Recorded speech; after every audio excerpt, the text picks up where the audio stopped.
আপনি আবার জনগণই আমাদের একটু জায়গা দেয়।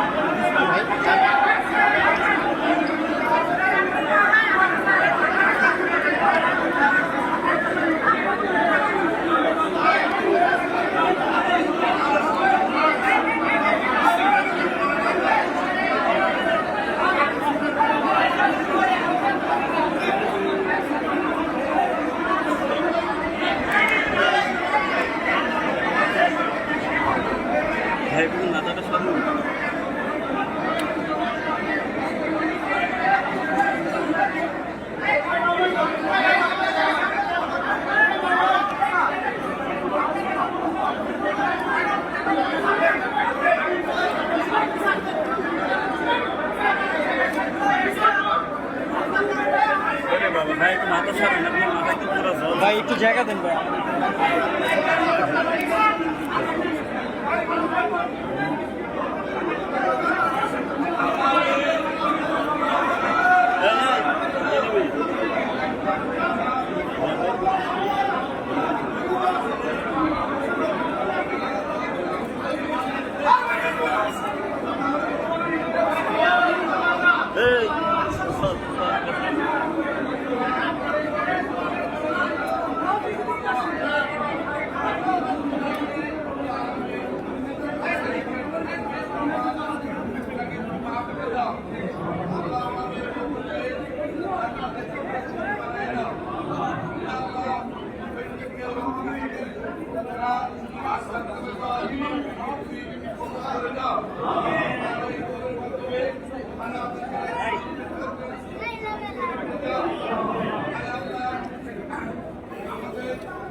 অক্লান্ত পরিশ্রম এবং শাসনে অসাধারণ জর্জরিত হয়েছে। কেউ জোরপূর্বক গুমের শিকার হয়েছে, কেউ বিচার বহির্ভূত হত্যার শিকার হয়েছে, কেউ অসংখ্য মিথ্যা মামলা নিয়ে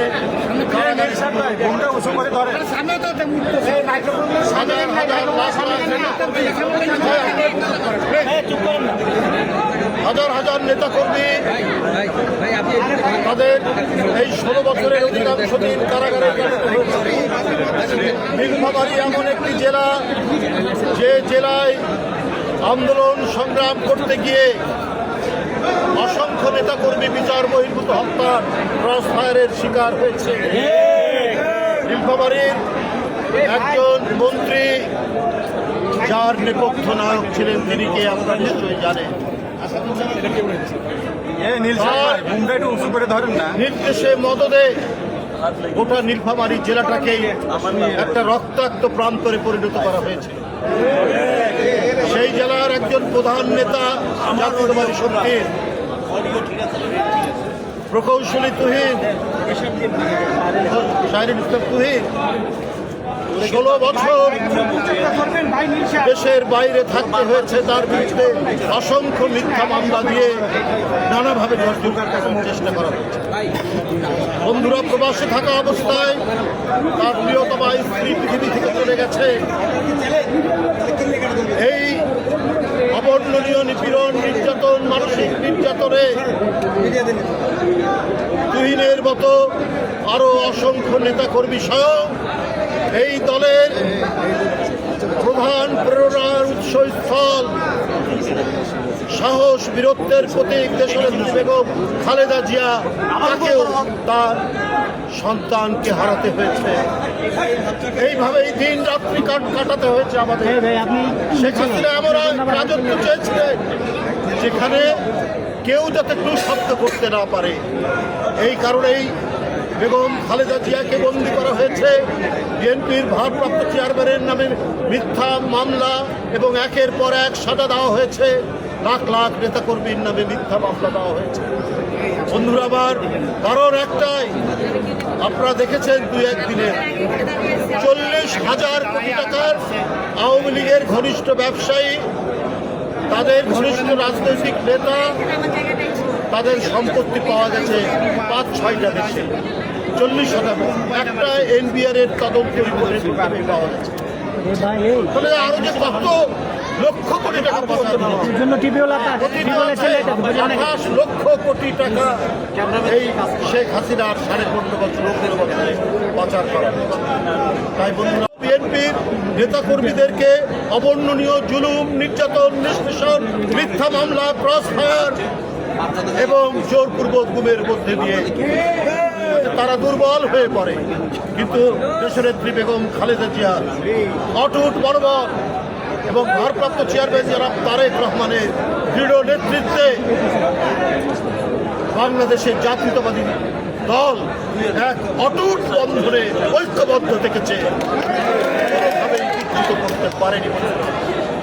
বন্ধুরা আমার, এখন নানা কায়দায় দোসররা ঘাপটি মেরে বিভিন্ন জায়গায় অবস্থান করে দেশের ভিতরে নাশকতার চেষ্টা করছে। তাদেরকে আবার মিলিটারি ট্রেনিং দেওয়ানোর ব্যবস্থা হচ্ছে। আপনারা দেখেছেন একজন গ্রেপ্তার হয়েছেন এই ঘটনাকে। তাহলে তারা আরও কত কাজ করছেন, কত ধরনের কাজ করছেন। নির্বাচন সবাই চায় যে আগামী ফেব্রুয়ারি মাসে যে নির্বাচন হবে রোজার আগে, সেটা অবাধ সুষ্ঠু নির্বাচন হবে। কিন্তু আওয়ামী লীগের আমলে 16,399 জন প্রাইমারি স্কুলের শিক্ষক নেওয়া হয়েছে। এর মধ্যে 55 থেকে 60% হচ্ছে আওয়ামী লীগের খাস তাদের দলীয় লোকজন। এরা যদি পোলিং এজেন্ট হয়, পোলিং অফিসার হয়, প্রিজাইডিং অফিসার হয়, তাহলে কি অবাধ সুষ্ঠু নির্বাচন হবে? এরা তো গায়ের জোরে, এরা কোনো মেধার প্রতিযোগিতা না করে একমাত্র তাদের ক্রাইটেরিয়া ছিল উত্তীর্ণ হওয়ার, চাকরি পাওয়ার। সে ছাত্রলীগ করে কিনা, সে যুবলীগ করে কিনা, সে আওয়ামী লীগ করে কিনা, এইভাবেই তারা প্রশাসন সাজিয়েছে। তাই বন্ধুরা আমার, এগুলোকে প্রশাসন থেকে ক্লিন করতে হবে। এদেরকে বেছে বেছে, আমরা চাই না যে বিএনপির লোকজনকে বেছে বেছে, তা না, যারা নিরপেক্ষ, যারা কোনো দিকে বায়াসড নেই, তাদেরকেই পোলিং অফিসার, প্রিজাইডিং অফিসার এগুলো করা উচিত। কারণ এই 15-16 বছরে প্রশাসন ছিল না, পুলিশ প্রশাসন ছিল না, এগুলো সব ছিল আওয়ামী লীগের ক্যাডার বাহিনী। এই ক্যাডার বাহিনী দিয়ে অবাধ সুষ্ঠু নির্বাচন হবে না। আমাদের দৃঢ় বিশ্বাস নির্বাচন কমিশনের প্রতি, তারা এইসব বিষয়ে মনোযোগ দিয়ে যাতে অবাধ সুষ্ঠু নির্বাচন, যাতে ভোটাররা ভোট কেন্দ্রে গিয়ে তাদের পছন্দসই ব্যক্তিকে ভোট দিতে পারে, সেই কাজটি তারা করবেন। আমি সেলিম এবং রুবেলের নেতৃত্বে নীলফামারী জেলা কমিটি, নতুন আহ্বায়ক কমিটি যেটা গঠিত হয়েছে, আমি তাদের সাফল্য কামনা করছি এবং তাদের নেতৃত্বে নীলফামারী জেলা কমিটি উত্তর ক্রমবর্ধমানভাবে তারা আরও বিকশিত লাভ করবে এবং আন্দোলন সংগ্রামে বিএনপির যে ভূমিকা নীলফামারী জেলায়, ঠিক আমাদের দেশ গঠনের ক্ষেত্রে এবং আগামী নির্বাচন থেকে শুরু করে অন্যান্য সকল রাজনৈতিক কর্মসূচিতে তারা সেই ধরনের মেধা, শ্রম দিয়ে জাতীয়তাবাদী দলকে গড়ে তুলবে, এই প্রত্যাশা রেখে আমি আমার বক্তব্য শেষ করছি। আমি ইউনিভার্সিটির স্টুডেন্ট ইউনিয়নের ছিলাম। আমরা সবসময় সাধারণ ছাত্রদের, আমি এখন জানি না, যেহেতু আমাদের রাজনীতি এখন যারা করছেন তারা ভালো মতো বুঝবেন মানে নির্বাচনের পরিবেশ কেমন আছে এবং এখানে যথার্থভাবে থেকে রিপ্রেজেন্টেশন হবে কিনা, তারপরে সকল সাধারণ ছাত্রছাত্রীদের যে সেন্টিমেন্ট, সেই সব ধারণ করেই আমার মনে হয় বিশ্ববিদ্যালয় কর্তৃপক্ষ নির্বাচনের তারিখ ঘোষণা করেছেন। সেই বিষয়ে আমি মনে করি যে যারা সেখানে সংগঠন করেন, ছাত্ররা বিশ্ববিদ্যালয় যেহেতু আছেন, তারা সেখানকার পরিবেশ নিয়ে তারাই ভালো করতে পারবে।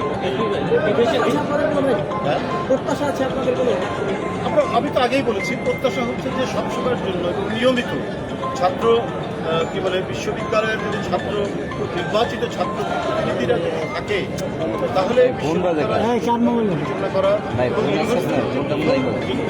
প্রথম যে বৈশিষ্ট্য থাকা উচিত, যেটা একাডেমিক টোন, সেই টোনটা ঠিক থাকে। যদি ছাত্র প্রতিনিধিরা প্রতিনিধিত্ব যদি সেখানে থাকে, আজকে প্রায় 30-35 বছর ধরে বর্তমান পরিবেশ পরিস্থিতি অনুযায়ী এই মুহূর্তে যে নির্বাচন সেটা কী ধরনের আছে, সেখানকার ছাত্রদের যারা ছাত্র তারাই বুঝতে পারবে।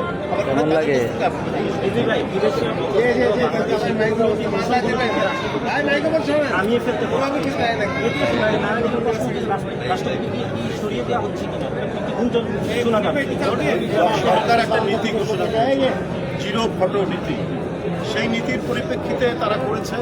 এখন আমরা জানি না যে এটা অনুচিত, আমরা এটা দলের মধ্যে আলোচনা করে করে একটি ইসলামিক দল বলতেছে যে ক্রিয়ার পদ্ধতি এবং সংস্কার প্রস্তাব বাস্তবায়ন করতে সরকারকে বাধ্য করা হবে। কিছু নেই।